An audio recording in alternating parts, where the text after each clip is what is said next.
Olá! Hoje nós vamos estudar sobre os elementos do fato típico. Na última aula eu mandei um material para vocês que trazia o conceito analítico de crime. Pelo conceito analítico de crime, o crime é considerado um fato típico, antijurídico e culpável. Na matéria de hoje nós vamos estudar o que é um fato típico e os elementos dele. O primeiro elemento do fato típico é chamado de conduta. O segundo elemento é o resultado. O terceiro elemento é a relação de causalidade ou nexo causal. E o último elemento é a tipicidade. A ausência de um desses elementos vai ser considerado um fato atípico. Consequentemente, não existirá o crime nessa situação. A conduta, para fins dos nossos estudos, é considerado o comportamento humano, uma ação ou omissão, consciente e voluntária dirigida a uma finalidade. É essa a descrição ou conceito de conduta. Existem algumas teorias sobre a conduta, mas para nossos estudos, a gente entendendo isso daqui é muito importante. Não é excluído de conduta os fatos naturais, raio, chuva, terremoto e os relacionados ao mundo animal e os praticados pelas pessoas jurídicas. Se você invocar um raio e ele vir atingir, você não tem nenhum domínio sobre isso. Não vai ser considerado sua conduta para esse fim. Outra coisa, se um animal morde uma pessoa, teoricamente não existiria uma conduta da sua parte para isso. Mas se você atiça esse animal para que ele venha a morder uma pessoa, para fins de direito penal isso é considerado. Você vai ser responsabilizado para fins de direito penal. Eles entendem que você praticou uma conduta para atingir um fim ilícito, uma lesão corporal, por exemplo, na vítima. As pessoas jurídicas não praticam conduta. Quem pratica conduta são os diretores da pessoa jurídica. As teorias que são tratadas sobre a conduta. Existe a teoria causalista, segundo a qual é um comportamento humano voluntário no mundo exterior, que consiste em fazer ou não fazer, e que dispensa o fim a que essa vontade se dirige, exigindo a certeza apenas que o agente atuou voluntariamente sem relevância ao que ele queria. Existe a teoria finalista, que diz que conduta é um comportamento dirigido a um fim de cometer um fato ilícito. E existe a teoria social da ação. A conduta humana deve ser socialmente relevante, existindo uma afetação ao meio social que vive o agente. Pessoalzinho, preste atenção numa coisa. Cogitar praticar um crime não é considerado conduta. A pessoa que pensa em cometer um crime, se ela não praticar nenhum ato de execução, não está cometendo nada de ilícito, hein? Muita atenção nisso, porque pode cair em prova de concurso isso. Toda vez que, para você identificar a conduta, tem que ser um ato exterior e voluntário de vontade. Atos involuntários não são considerados condutas. Uma coação física irresistível. Uma pessoa que estiver amarrada, por exemplo, ela não pode cometer um crime de omissão de socorro, pois ela não tem condição de praticar a omissão. Ela não tem um ato de vontade nisso daí. Ela está impossibilitada. Outra coisa são os movimentos e abstenções de movimentos. Nessa situação aqui se enquadram os sonâmbulos, as pessoas que estão sob efeito de hipnose. Um sonâmbulo à noite pode ser que ele venha agredir uma pessoa dentro da casa. Nessa situação não vai existir ilícito, porque ele não praticou a conduta. Isso aí é considerado, para fins da nossa doutrina, como um ato involuntário. E as condutas, elas podem ser comissivas ou podem ser omissivas. Conduta comissiva é uma ação praticada pelo agente. Subtrair, ofender, matar alguém. ele pratica uma ação. A conduta comissiva, você vai ver que é uma omissão. A conduta omissiva, a pessoa deixa de agir. Ela fica inerte com aquilo. Por exemplo, a omissão de socorro. Ela está prevista no artigo 135 do Código Penal. E na omissão de socorro, ela espera que toda vez que uma pessoa encontre outra que necessite de socorro, que ela seja solidária com essa pessoa. Por isso que existe a tipificação para isso. Outro exemplo que vem no nosso Código Penal é referente à notificação de doença. A notificação de doença está prevista no artigo 269 do Código Penal. Nesses casos que envolvem doenças epidemiológicas. Nisso daí, vocês podem encontrar, por exemplo, o caso do coronavírus, que é um exemplo atual. Quando foi identificado o coronavírus, o médico que identificou o primeiro caso, ele tinha por dever já comunicar às autoridades referente a isso. Por quê? Para que as autoridades tomem as atitudes visando minimizar essa epidemia.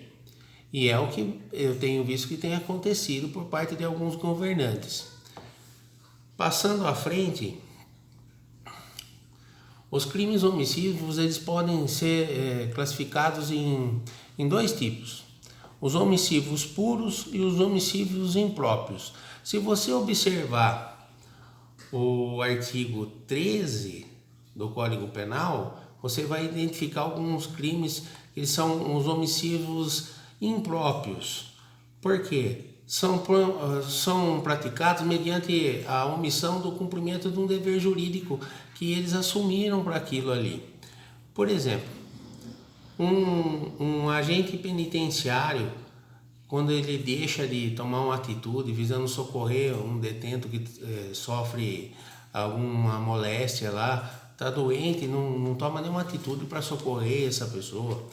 O bombeiro, que tem por obrigação atender uma ocorrência quando envolve um incêndio, se ele deixar de praticar isso também, ele vai estar praticando um crime omissivo impróprio.